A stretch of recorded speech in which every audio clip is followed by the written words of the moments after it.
Namaskar and welcome to the Indologia podcast.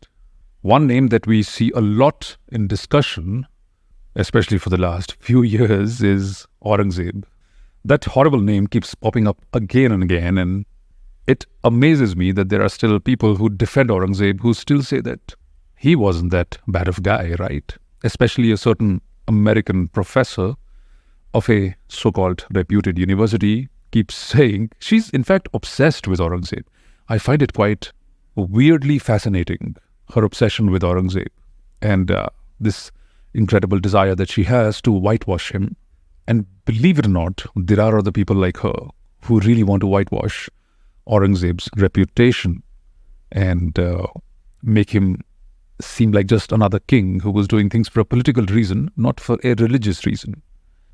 I read an article the other day which spoke about this particular thing.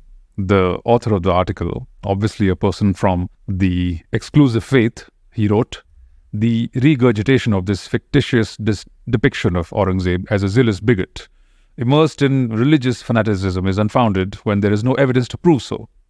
The primary reason that Aurangzeb is demonized beyond historical narratives is because he is widely considered as a puritanical Muslim king. Again, this is a fantastic victim card. Because he was a Muslim king, that is why you demonize him.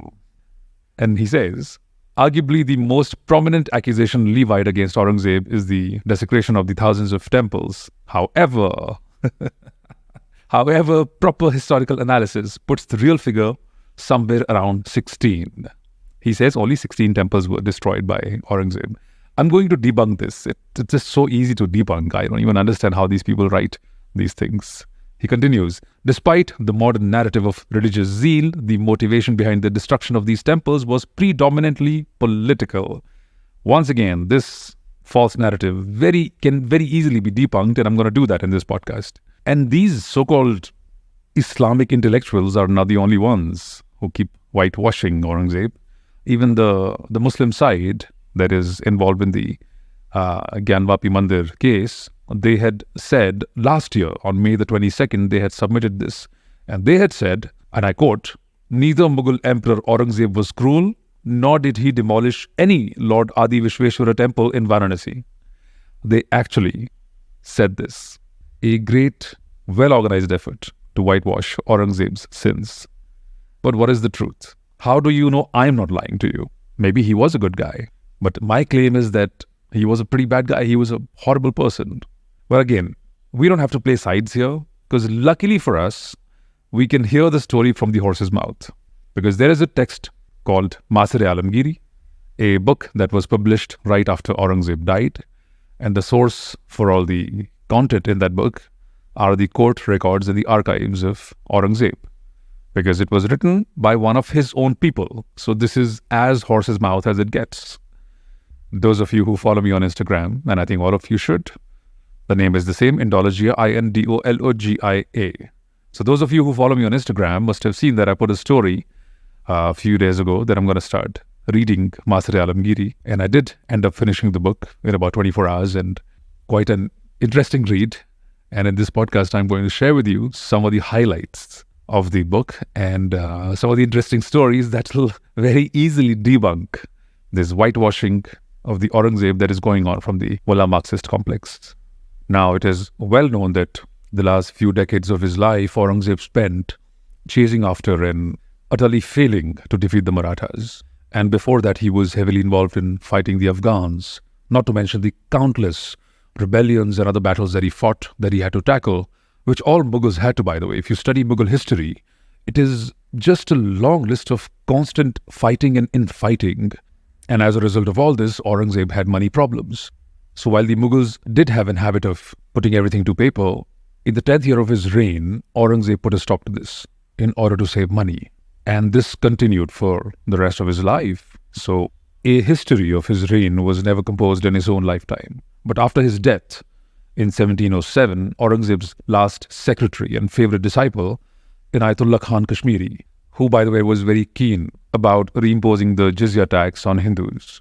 So this same guy urged a diwan or a munshi of Aurangzeb's court by the name of Saki Mustad Khan. He urged this guy to complete the history of the reign of Aurangzeb.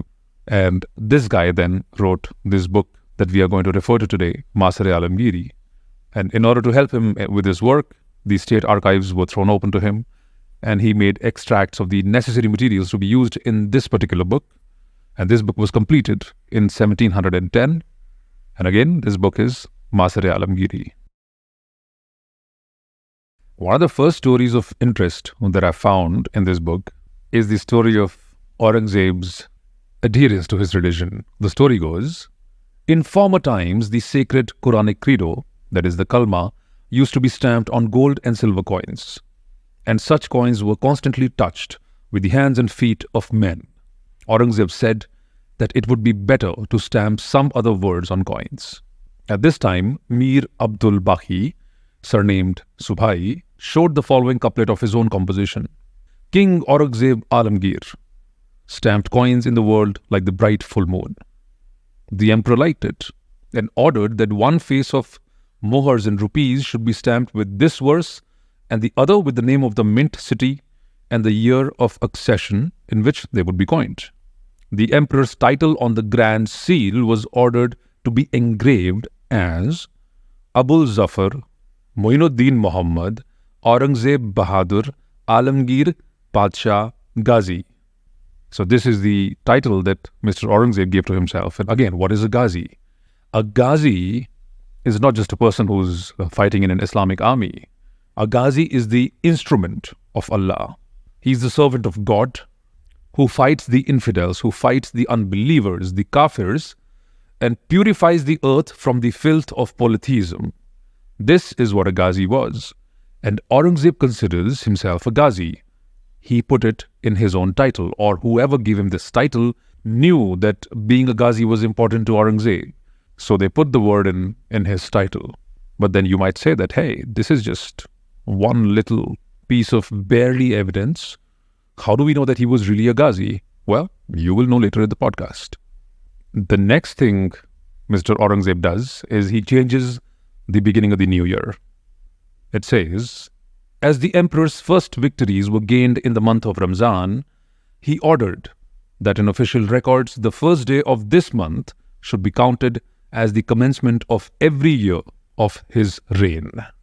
This pious, faith-protecting emperor ordered that in the place of the Persian New Year's celebration, an imperial festivity should be held every year in the month of Ramzan and be continued to the Eid al-Fitr. And this celebration should be called the Nishat-Afroz Jashn. In order to put down forbidden practices and vices, Mullah Ozwazi, the chief of the learned men, was appointed censor. Thank God that even now, owing to the piety of the emperor, the whole of Hindustan is free from the filth of innovation and heresy. So Mr. Aurangzeb changes the new year from the traditional Parsi New Year, that is the Navroz, that they used to celebrate, to the beginning of the month of Ramzan. He also appointed a guy who was going to be the moral police of that time. And the writer is celebrating that because of Aurangzeb's orthodox, extremely strict practice of Islam, Hindustan would become free from innovation and heresy. Because, as you know, innovation is not allowed. And Aurangzeb did follow the Islamic law quite strictly. For instance, there is a mention of the fact that Aurangzeb did not like music being played. Mustad Khan writes, as the emperor had no liking for pleasure and his devotion to duty left him no time for festivity, he ordered that the chief musician Kushal Khan, Bisram Khan, Rasbeen and others might come to the court but not make music. Gradually, music was entirely forbidden. So Mr. Aurangzeb, who doesn't seem like much of a fun guy to be around, he told his musicians that, hey, I gave you this job, you can come to the court, but you can't play music. And eventually all music was banned. And the same thing you can see in the case of Taliban, ISIS, Al-Qaeda, any of them. When they come into power, they break all the music instruments. They absolutely forbid anybody to play music. Because the only music in Islam that is allowed in Islam is vocal music. That means no instruments whatsoever. You can only sing it, and that also only the religious stuff. So that is called nasheed, and all of them sing it. No music is ever allowed. You can even see a lot of reels on Instagram and TikTok from Muslims telling others, prohibiting others from playing music. So whether it was Aurangzeb, whether it was ISIS, Al-Qaeda, or some of the Muslim influencers on Instagram, they're all following the Islamic Sharia law to the T. Another thing that we are told quite often is how the Mughals came to India and they stayed here and they became one of us. That they worked for the welfare of India and they were as Indians as they come. But that is not really true. Because the Mughals not only kept sending money abroad, especially to the Muslim cities abroad like Makkah and Medina, in Masir-e-Alamgiri, there is a mention that Haji Ahmad Sayyid, who in the 4th year of the reign had been sent to convey 6,60,000 rupees worth of presents to the holy cities, now had audience and presented 14 Arab horses to Aurangzeb as peshkash. So this guy, this Haji, Aurangzeb gave him 6,60,000 rupees to be sent to the holy cities. So the money constantly went out of India to all the other Muslim cities, and they also gave a huge preference to Muslims from abroad. For example, if you were a Persian Muslim, a Persian swordsman, you could just come to India and you'd easily get a job in the Mughal army. If you were a scholar, if you were a politician, just come to India, get a job with the Mughals. And there are so many mentions of that in this particular book itself. There is firstly the story of Abdullah Khan, the exiled king. And I quote, "On Thursday, the 12th of March, Abdullah Khan, the expelled king of Kashgar, who had come to the environs of Delhi, alighted in one of the gardens. The emperor ordered arrangements to be made for his hospitable reception. On Sunday the 15th of March, Umdat-ul-Mulk, Jafar Khan and Asad Khan went outside the city to bring him to his majesty. While riding, he came to the doors of the halls of audience on horseback, thence reached the red barrier in a palki and the silver barrier on foot. Sitting down near the golden barrier, he partook of the emperor's own bread and water, which had been presented to him. He then kissed the jewelled staff presented to him and took it in his arms. After 1 prahar and 6 gharis, he went to see the Gusalkhana and then sat on the riverside. After an hour, the emperor appeared. The Khan went up to him, made his salutation and shook hands with his majesty. The emperor took him by the hand to the mosque. After half an hour, he was permitted to depart. Ikhtas Khan, Mubaris Khan and Khwaja Muhammad Sadiq conducted him to the Haveli of the late Rustam Khan, a charming house which had been furnished afresh with carpets and other things from the emperor's personal furniture department. He was now presented with 11 lakhs of rupees in cash, 20,000 rupees in kind, and 18 horses with trappings of jewel, gold and silver, and gold-embroidered horse cloth, which had been assembled in the audience hall. He, with his ladies, passed the whole of the next day in visiting and merrymaking in the garden of Sahibabad. On behalf of the Begum Sahib, he was presented with 20,000 rupees, 18 thorns of cloth and a dagger with full katara, a jewelled beetle case with a gold tray, an enamelled spittoon, a coastal chogara, and 200 dishes of food with argaja and pan. On the 29th of March, when the emperor, after rising from the throne, was standing near the fountain of the court, Umdat-ul-Mulk brought the Khan with himself to the presence. There was not a yard's distance between them. The Khan bowed. The emperor laid his hand on his gracious breast. At his command, he stood in front of the emperor near the fountain and was presented with a Toygun falcon. Umdat-ul-Mulk was commanded to entertain the Khan with an elephant fight and to sit with him there while the emperor went to his Khwabgah. A Khwabgah is a sleeping room. So in this description, you can see that some random exiled king comes to India, and because he's a Muslim and he's a king, he receives such an incredible reception from Aurangzeb. I mean, just imagine 11 lakh rupees in cash. That's a very, very, very big amount for those days.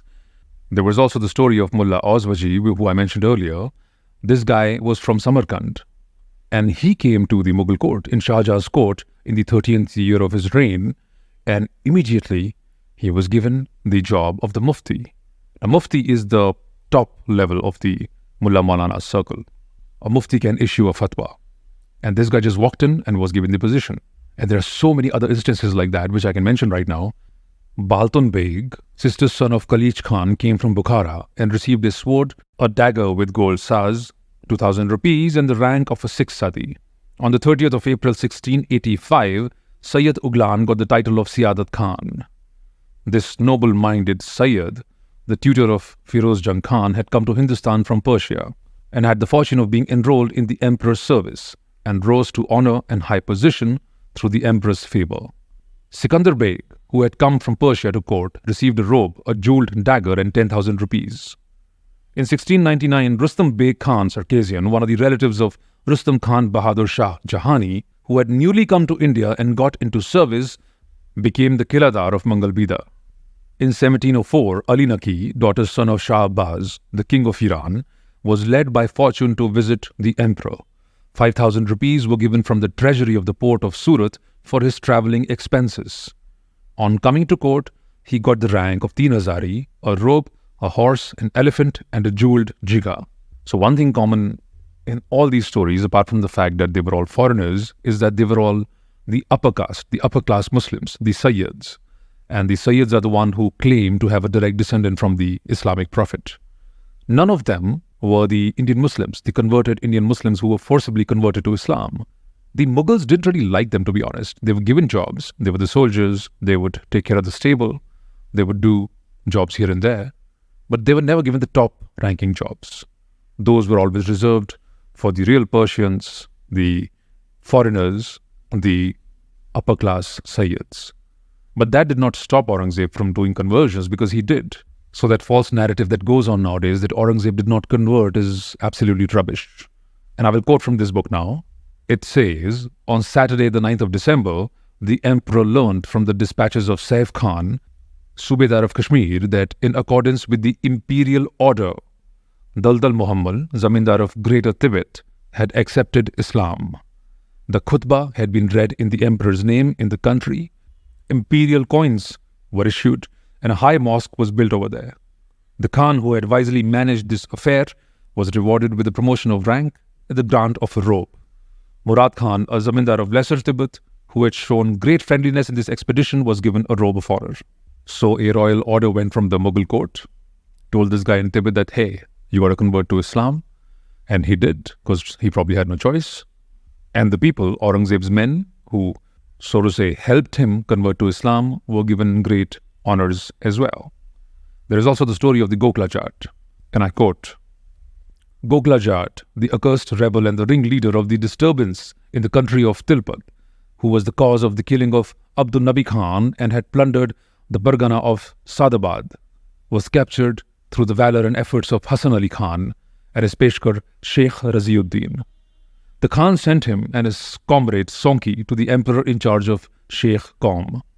By imperial order, his limbs were hacked off, one after another, in the Chabutra of the Kotwali. His son and daughter were made over to Jawahir Khan, Nazir, for being brought up as Muslims. The daughter was married to Shah Khuli Chela, who was a slave, an intimate servant of the higher rank. The son became a memorizer of the Quran with the name of Fazil. So not only would Aurangzeb torture and mercilessly kill those who opposed him, he would then take their family members and force them to convert to Islam. For example, the daughter of Gokla Jat, he forced her to marry a slave. Forcibly converting Hindus to Islam was a prime goal for Aurangzeb. And it's not just that he ordered his men to do it, he did it himself as well. There is a story in the book of his campaign at Devapur, and I quote, as the chief object of conquering this country was to spread Islamic practices in an infidel's land and to improve the conditions of all the slaves, Khalij Khan was sent with a portion of the army to hasten and settle the neighborhood, reassure and compose the riots. His Majesty personally taught the credo, that is the kalma, to many of the infidels who came to him, guided by their good fortune with a view to being converted to Islam, and he bestowed on them robes of honor and other favors. Of course, in the book they are mentioning that people wanted to convert to Islam by themselves, but I highly doubt that is the truth. When you have just lost a war to this evil tyrant, you probably know that to save your life you have to do this. So just like many times in the history of India, Hindus were forced to convert to Islam, and Aurangzeb did that himself. Another one of his favorite activities was the breaking of temples.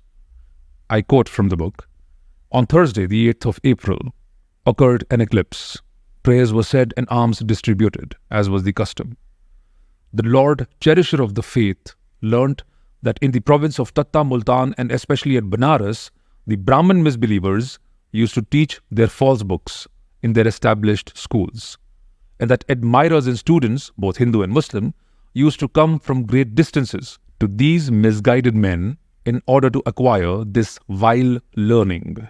His Majesty, eager to establish Islam, issued orders to the governors of all the provinces to demolish the schools and temples of the infidels, and with the utmost urgency put down the teaching and the public practice of the religion of these misbelievers. A direct order from Aurangzeb to destroy the temples of Multan and Banaras, and of course the schools associated to these temples, because as a Ghazi, it is his duty, as per Sharia law, it is his duty to squash the religion of the unbelievers, to destroy the temples and their schools and stop people from learning about their own religions. Then, of course, there is the famous Mathura temple, and I will read this verbatim from the book. It says, "During this month of Ramzan, abounding miracles, the emperor, as the promoter of justice and overthrower of mischief, as a knower of truth and destroyer of oppression, as the zephyr of the garden of victory and the reviver of the faith of the prophet, issued orders for the demolition of the temple situated in Mathura, famous as the Dera of Keshav. In a short time, by the great exertions of his officers, the destruction of this strong foundation of infidelity was accomplished, and on its site a lofty mosque was built, at the expenditure of a large sum. This temple of folly was built by that gross idiot, Bir Singh Deo Bundela. Before his accession to the throne, the Emperor Jahangir was displeased with Sheikh Abu Fazl. This infidel became a royal favorite by slaying him, and after Jahangir's accession was rewarded for this service with a permission to build the temple, which he did at an expense of 33 lakhs of rupees. Praised be the august God of the faith of Islam, that in the auspicious reign of this destroyer of infidelity and turbulence, such a wonderful and seemingly impossible work was successfully accomplished. On seeing this instance of the strength of the emperor's faith and the grandeur of his devotion to God, the proud Rajas were stifled, and in amazement they stood like images facing the wall. The idols, large and small, set with costly jewels, which had been set up in the temple, were brought to Agra and buried under the steps of the mosque of the Begum Sahib, in order to be continually trodden upon. The name of Mathura was changed to Islamabad. This is the story of the demolition of the Mathura temple that the Muslim side keeps denying, and this is directly from the Mughal records. They very clearly say that Aurangzeb wanted to remove infidelity, and this destruction of the Mathura Mandir is being celebrated as a very big task, as the writer himself says that this was a seemingly impossible task which was completed by this Ghazi emperor. And of course, to chastise the kafir is the order of the Holy Book of Islam. It says in the book that always be harsh to the kafirs. So in order to do them, after breaking the temple, they took all the murtis from the temple, took the murtis and buried them in the steps of the masjid at Agra. That masjid still stands, by the way, and your murtis are still buried under the steps of the Shahi Masjid in Agra. So when somebody claims that Hindus are intolerant, just give this story as an example of Hindu tolerance, that our murtis are buried under the steps of the Shahi Masjid in Agra, and yet you haven't seen any riots. To be honest with you, I don't know what to call it, tolerance or cowardice. He also mentions that a mosque was built at Mathura. And what happened to the guy who built the mosque? Let's listen to that story. He writes, "On Wednesday, the 12th of May, it was learnt that Abdul Nabi Khan, Faujdar of Mathura, in order to punish the turbulent men of the village of Tilpat, had attacked and at first defeated them, but was himself killed during the fight by a musket ball. He was a religious and a benevolent man and combined administrative capacity with bravery and command. He had built the lofty mosque of Mathura. His property was seized for the state. The cash amounted to 93,000 gold mohurs and 13 lakh of rupees. So this guy who was involved in the demolition of the temple and who built a mosque on top of it after that, he died while fighting the Hindus. He was killed, and his property after his death was taken by the Mughal court. So not a particularly good end for this guy, and perhaps it was his own karma that finally got to him. In one of the articles that I had mentioned in the beginning of this podcast, it was said that Aurangzeb only destroyed 16 temples. So let's debunk that. There is the mention of the temples that Aurangzeb destroyed in Rajasthan, and I'll quote from the book. On Saturday, the 3rd of January 1680, when the emperor marched from Mandal, it was learnt that the men of the Rana has evacuated the pass of Dibari. Hafiz Muhammad Amin Khan reported that some of his servants had ascended the hill and found the other side of the pass also deserted. Evidently, the Rana had evacuated Udaipur and fled. On the 4th of January, the emperor encamped in the pass. Hassan Ali Khan was sent in pursuit of the infidel. Ruullah Khan and Iqtas Khan went to demolish the great temple in front of the Rana's palace, which was one of the rarest buildings of that age and the chief cause of the destruction of life and property of the despised worshippers. 20 Machator Rajputs were sitting in the temple, vowed to give up their lives. First one of them came out to fight, killed some, and was then himself slain. Then came out another, and so on, until every one of the 20 perished, after killing a large number of the imperialists, including the trusted slave, Ikhlas. The temple was found empty. The hewers broke the images. So immediately after Aurangzeb set sights on Udaipur, he sent his people to break the temple, and of course the murtis.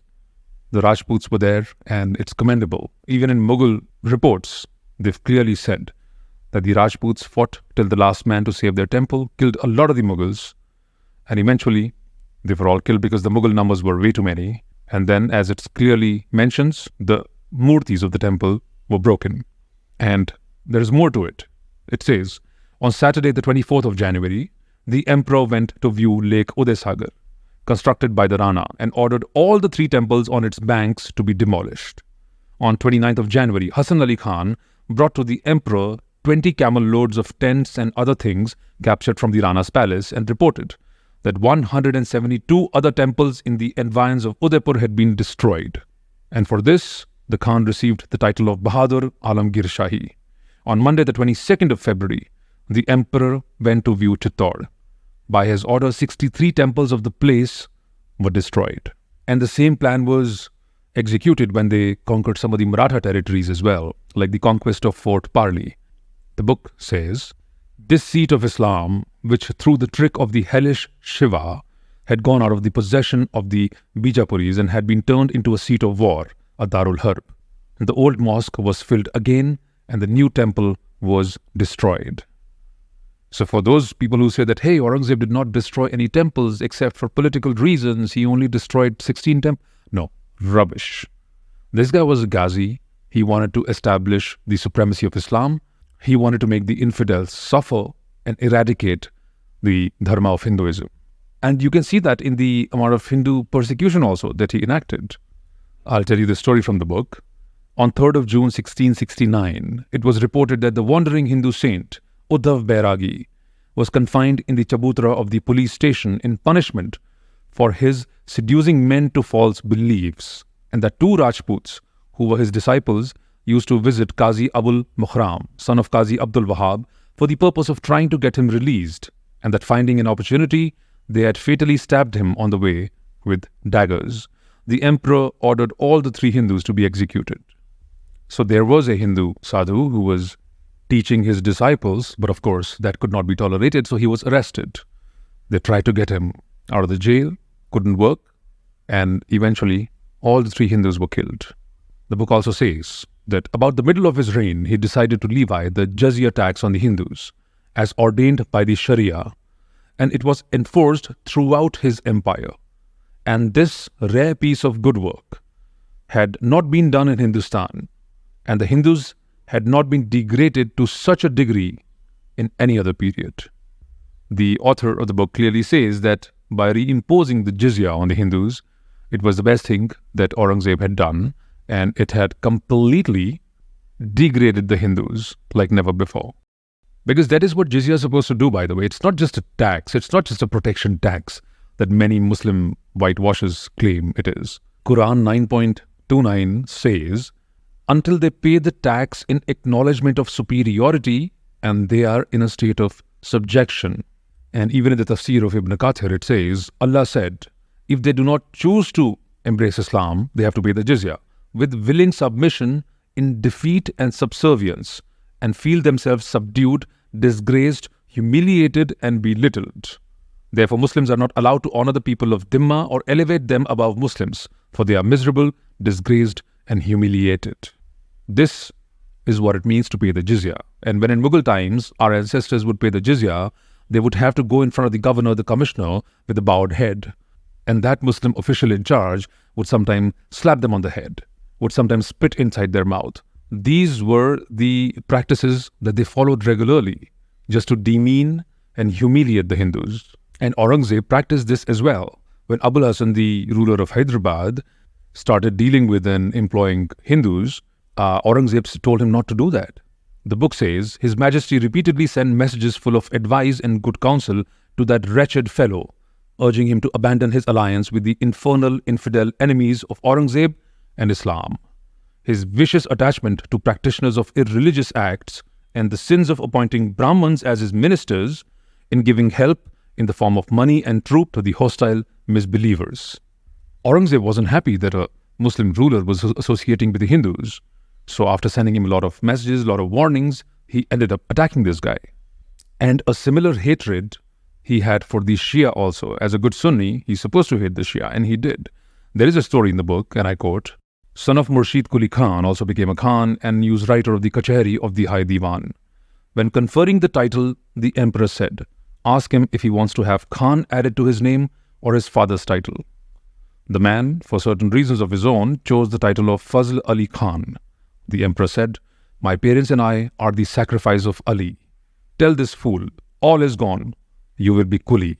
Fazl Quli Khan is better. So Aurangzeb would not even let them have Ali in their name. And even when the local converts would choose to include the name Ali or to follow the Shia faith, Aurangzeb would lose his mind.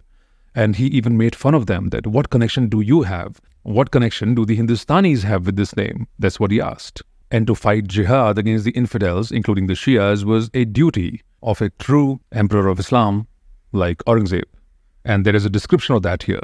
And it shows us that no matter what happens, jihad was the number one priority of Mr. Aurangzeb. The book says, After a stay of 6 months and 18 days, in spite of famine, death of the poor, lamentation of the weak, the disappearance of wheat, the filling of Shahganj royal market to the brim with the groans of the stricken beggars, the emperor's resolution would not turn back. So on Wednesday, the 10th of November, the army marched out for the conquest of Rajgarh. Jihad was the biggest priority. If people were dying from famine, it did not matter. Aurangzeb had to fight. And everything he did was for the religion of Islam. And one of the most prominent things that he did was the writing of the Fatwa-e-Alamgiri, which is a book of Islamic law that is still followed by the Muslims of India and the subcontinent even today. And you can read it online. You can find it on the Jaipur Dialogues website. And it is quite a shocking book. It is not a very pleasant book to read. And it was Aurangzeb who started the whole process. It is mentioned that Fatwa-e-Alamgiri was entrusted to a board presided over by that highest of scholars, Sheikh Nizam. And all the scholars engaged in the work were given good pay and subsistence. About 2 lakhs of rupees was spent in preparing this book, which was entitled the Fatwa-e-Alamgiri, and which rendered the world independent of all other books on jurisprudence. So this was the de facto book of Islamic law that would be followed in the land, and it is still followed to this day. Towards the end of the book, the author, Saqi Mustad Khan, eulogizes the emperor Aurangzeb, and it's quite interesting the way he describes the emperor. And let's not forget that this is high praise. He meant this as high praise. The author writes, The noble character of this perfect sovereign, as his blessed nature dictated, he was characterized by perfect devotion to the rites of the faith. He followed the teachings of the great Imam Abu Hanifa and established and enforced to the best of his power the 5 foundations of Islam. He was ever performing the wuzu and repeating the blessed words of the Prophet and other holy sayings and prayers. He used to perform the obligatory prayers for the times of the day in the masjid or without a masjid, in congregation, and the dearly loved ceremonies publicly and with perfect humility. Fasting every month on the 12th and 13th days from the new moon, every week on Monday, Thursday and Friday, He used to perform the Friday prayer in the congregation mosque in the company of all the Muslims and the community of the faithful. The performance of the ceremonies prescribed for the pilgrimage to Mecca, which was an obligation of the faith and the goal of his heart's desire, had outwardly to be postponed by him, owing to certain obstructions and difficulties. But in order to atone for it, he conferred so many favors, money, on the pilgrims going to the two holy cities that it was equivalent of the great Hajj itself. And during his reign, he used to send large amounts of money for some years annually, at others once in 2 or 3 years, to the pious men living in retreat in those holy cities, and a large number of men in those holy places were permanently employed by him on daily stipends to act as his deputies in walking around the Kaaba, bowing to the Prophet's tomb, reading the 2 copies of the Quran written by his pious emperor with his own hand and presented to Medina, counting the beads, repeating the Islamic credo, and performing other acts of worship. So essentially what he's saying is that because Aurangzeb did not go to the Hajj himself, which is very weird because it is the most important thing that a real Muslim has to do, he employed people in Makkah and Medina and paid them money to go and walk around the Kaaba every day and do the other things that it mentions. The Quran was completely memorized by him only after his accession to the throne, with great exertion and angelic persistence. Guided by the emperor, his own children committed the Quran to memory and acquired some amount of polite learning, gained skill in writing different kinds of hand, and mastered the Turki and Persian languages. So too all the females of his harem, under his direction, learnt the necessary rules and doctrines of religion, God, reading and transcribing the Quran, and the acquisition of virtues and provisions for the next world. He speaks Arabic so correctly and elegantly that even the Arabs of Arabia praise it, and he has a perfect knowledge of the Turki and Persian tongues. In writing various kinds of hand, he can serve as a master and guide to others. So this particular section from the book also debunks this other theory that the Mughals became one of us. If they really did become one of us, why didn't they learn any of our languages? Why didn't they take our traditions like the Shaks and the Huns did? Essentially, they just wanted to be rulers. They did not want to be Indian. They did not want to be one of us. They always looked towards the West, to their more important Islamic brethren. That's why they were talking and learning Persian and not Sanskrit. So what was the legacy of Aurangzeb? The author writes, by reason of his recognition of the dignity of others and his appreciation of merit, he used to honor Sayyids, Sheikhs, and learned scholars, the ulema. Through the auspices of this hearty endeavor, the Hanafi creed, that is the Orthodox Sunni faith, has gained such strength and currency in the great country of Hindustan as was never seen in the times of any of the preceding sovereigns. By one stroke of the pen, the Hindu clerks were dismissed from the public employment. Large number of the places of worship of the infidels and great temples of these wicked people have been thrown down and desolated. And let's not forget that when the author writes this is very big praise for Aurangzeb. So this is the legacy of Aurangzeb. He broke Hindu temples. He forced Hindus to convert to Islam. He mercilessly killed anybody who would come in his path to give a challenge to his own reign or to his own religion. And in the end, he solidified the Sunni faith so much that we are still dealing with the repercussions of that. So was Aurangzeb a good guy or a bad guy? Well, you be the judge. And with this, we come to the end of yet another podcast episode of the Indologia podcast. I hope you've liked this, so please give me a nice rating if you can on Spotify, on Apple, or whichever podcast platform you're listening to this on. You can also follow me on all the social media platforms, on Twitter, Instagram, WhatsApp. The name is the same, Indologia, Indologia. If you have any feedback, if you have any suggestion, please send me a message. And till the next time I see you, Jai Hind, Vande Mataram.